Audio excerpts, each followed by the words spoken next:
Hello નમસ્કાર, આપ સૌનું ફરી સ્વાગત છે ખુશ્બુ કિચનમાં। આજે આપણે બનાવવાના છીએ મેથી આલુ પરોઠા। તો ચાલો એની રેસીપી જોઈ લઈએ। જેના માટે સૌપ્રથમ આપણે પરોઠાનો લોટ બાંધીશું। એક બાઉલમાં મેં ઘઉંનો ઝીણો લોટ લીધો છે। હવે એમાં ઝીણી સમારેલી મેથી એડ કરવાની છે। હાફ કપ જેટલી મેથી લીધી છે। હવે એમાં ઝીણું સમારેલું લીલું લસણ નાખવાનું છે। 3 થી 4 ચમચી જેટલું લીલું લસણ એડ કર્યું છે અને 2 ચમચી જેટલી ઝીણી સમારેલી કોથમરી નાખી છે।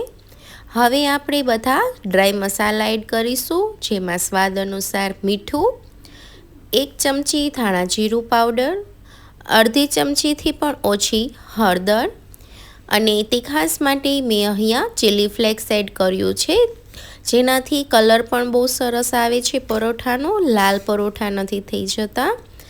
અને મોણ માટે મેં 3 થી 4 ટેબલસ્પૂન જેટલું તેલ લીધું છે। મોણ પ્રોપર આપવાનું છે, જેથી કરીને પરોઠા એકદમ સોફ્ટ બને। હવે બધું પ્રોપર મિક્સ કરી લેવાનું છે। બધું મિક્સ થઈ જાય પછી એમાં થોડું થોડું પાણી એડ કરતા જઈ અને સોફ્ટ એવો લોટ બાંધી લેવાનો છે। થોડું થોડું જ પાણી એડ કરવાનું છે, કારણ કે મેથી નાખી છે એટલે પરોઠા સાવ સોફ્ટ ન થઈ જાય એનું ધ્યાન રાખવાનું।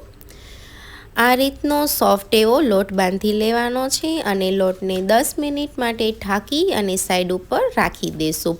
ત્યાં સુધી આપણે સ્ટફિંગ રેડી કરી લેશું।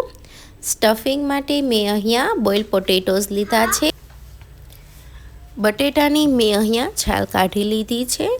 હવે એમાં ઝીણી સમારેલી કોથમરી લેવાની છે। મેં અહીંયા 3 ટેબલસ્પૂન જેટલી કોથમરી લીધી છે। હવે એમાં આપણે મસાલા એડ કરીશું। મસાલામાં સૌપ્રથમ ધાણા જીરું પાવડર લીધું છે।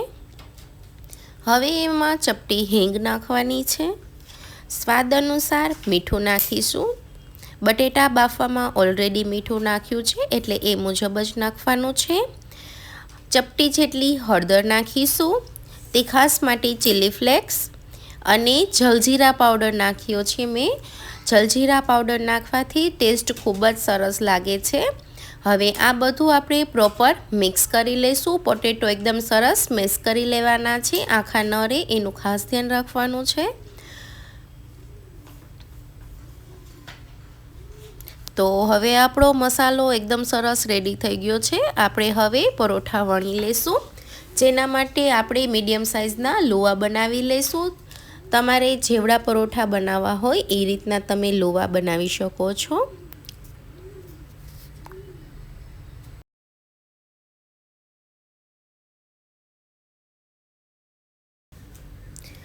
હવે લોવામાંથી આપણે પરોઠા વણી લઈશું। પરોઠાને એકદમ મીડિયમ થિકનેસવાળા વણવાના છે, સાવ જાડા પણ નહીં અને પતલા પણ નહીં, એ રીતે વણવાના છે અને એકદમ સરસ મોટી રોટલી વણી લેવાની છે। રોટલી સરસ વણાઈ જાય પછી આપણે એમાં વચ્ચે 2 ટેબલસ્પૂન જેટલો મસાલો રાખી દઈશું અને અહીંયા આપણે સ્ક્વેર શેપમાં પરોઠા વણવાના છે, એટલે ચારેય સાઈડથી આપણે પરોઠાને ઇવનલી સીલ કરી દેવાનું છે સ્ક્વેર શેપમાં। તમે જોઈ શકો છો આ રીતે ચારે બાજુથી પરોઠાને ફોલ્ડ કરી દેવાનું છે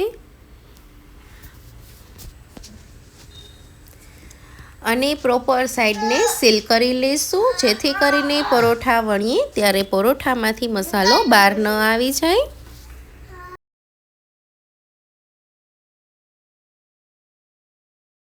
હવે પરોઠામાં આપણે ફરીથી થોડું અટામણ લગાવી અને બિલકુલ હળવા હાથે પરોઠાને વણી લેવાનું છે। બહુ વજન નથી લગાવવાનો, નહીં તો જે પરોઠું છે એ ફાટી જશે અને મસાલો બહાર આવી જશે। આપણે બંને બાજુથી પરોઠું વણવાનું છે। પરોઠાને પલટાવી અને બીજી બાજુથી પણ વણતું જવાનું છે, જેથી કરીને પરોઠું ફાટે નહીં। હવે પરોઠું વણાઈ ગયું છે, આપણે એને લોઢી ઉપર શેકી લેવાનું છે।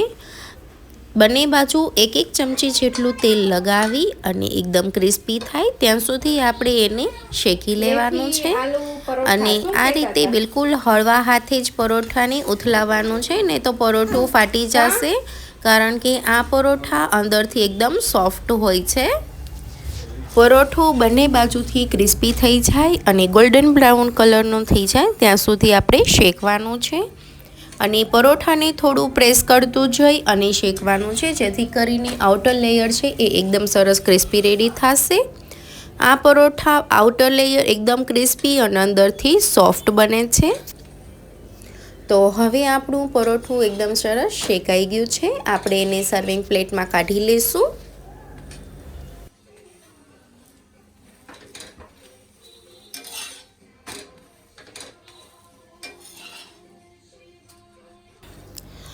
મેથી આલુ પરોઠાને મેં ઘરના બનાવેલા માખણ સાથે સર્વ કર્યું છે અને સાથે લાલ મરચાં અને કોથમરીની ચટણી અને દહીં સાથે ખાવાની ખૂબ જ મજા આવે છે.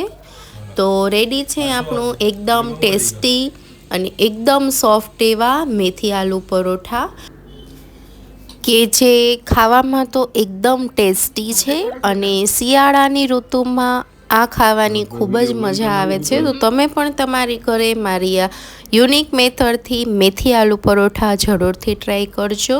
Thank you for watching.